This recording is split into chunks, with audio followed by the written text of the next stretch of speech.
Hi friends, ചാനലിലേക്ക് എല്ലാവർക്കും സ്വാഗതം. ഇന്നത്തെ റെസിപ്പി പൈനാപ്പിൾ പുഡിംഗ് ആണ്. വളരെ ടേസ്റ്റി ആയിട്ടുള്ള ഈ പൈനാപ്പിൾ പുഡിംഗ് ഉണ്ടാക്കുന്നത് നമുക്ക് വീഡിയോയിൽ ഒന്ന് കണ്ടു നോക്കാം.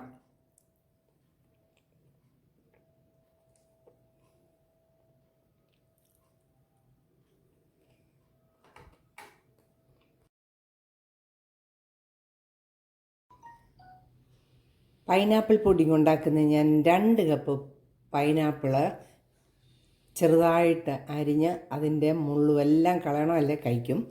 ഞാൻ അരിഞ്ഞെടുത്ത് വെച്ചിരിക്കുകയാണ്.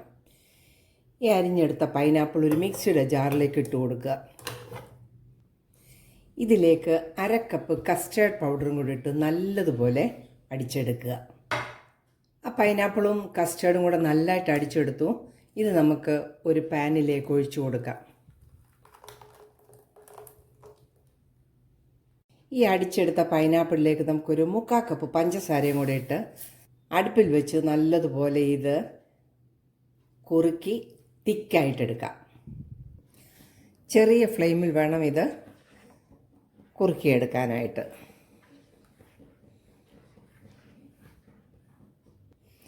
കൈതച്ചക്കയുടെ മുള്ള് ശകലം പോലും ഇതിൽ വീഴരുത്. വീണാൽ ഈ പുഡിങ് കഴിക്കും. ഇപ്പം ഞാൻ അടി ചെത്തിയെടുത്താണ് ഇതിൻ്റെ മുള്ളു മാറ്റിയത്. അതുകൊണ്ട് പൈനാപ്പിളിനകത്ത് ഒട്ടും അതിൻ്റെ മുള്ളോ ഒന്നുമില്ല. കൈതച്ചക്ക തിളയ്ക്കാൻ തുടങ്ങിയിട്ടുണ്ട്.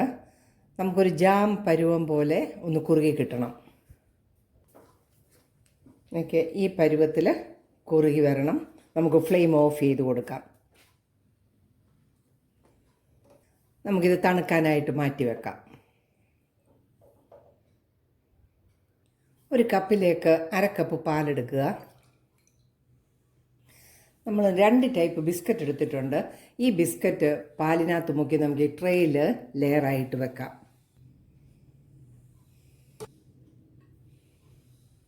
നമുക്കിതിൻ്റെ മുകളിലേക്ക് ഈ പാൽ ബാക്കിയുള്ളതും കൂടെ ഒഴിച്ചു കൊടുക്കാം, നല്ലതുപോലെ കുതിർന്നിരിക്കാൻ.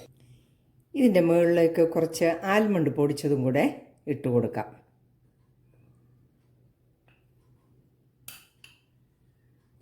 ആൽമണ്ടൊക്കെ അവനവന് ഇഷ്ടമുള്ള അനുസരിച്ച് നമുക്ക് പൊടിച്ച് ചേർക്കാവുന്നതാണ്. ആ കൈതച്ചക്ക വെന്ത് നമുക്കിതിൻ്റെ മുകളിലേക്ക് ലെയർ ചെയ്ത് കൊടുക്കാം.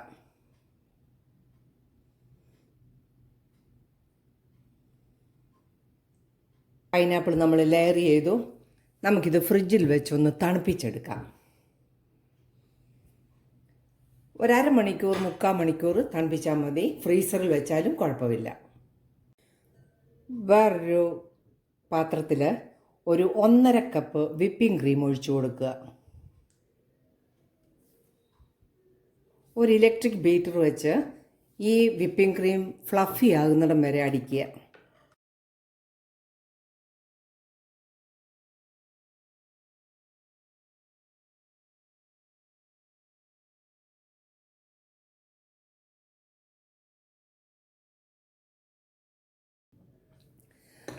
നല്ല ഫ്ലഫി ആകുന്നിടം വരെ നമ്മളിത് അടിച്ചെടുത്തു.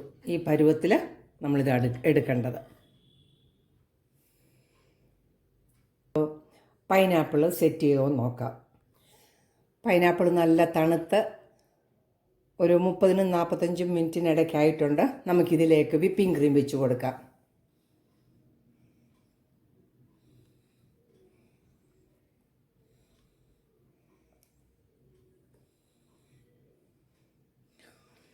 നമുക്ക് നല്ലതുപോലെ അത് എല്ലായിടത്തും ആകത്തക്ക വിധത്തിൽ വെച്ച് കൊടുക്കാം.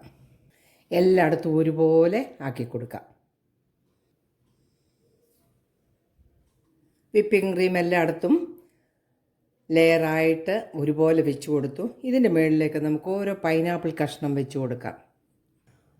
നമ്മൾ നേരത്തെ പൊടിച്ചിരുന്ന ആൽമണ്ട് ഇതിനിടയ്ക്കെല്ലാം ഇട്ട് കൊടുക്കാം. ഓരോ ചെറി വെച്ച് നമുക്കിത് ഗാർണിഷ് ചെയ്യാം.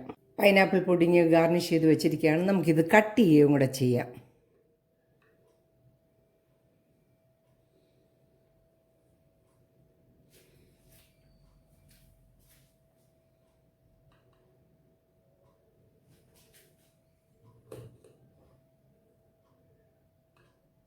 അങ്ങനെ പൈനാപ്പിൾ പുഡിംഗ് റെഡി ആയിരിക്കുകയാണ്.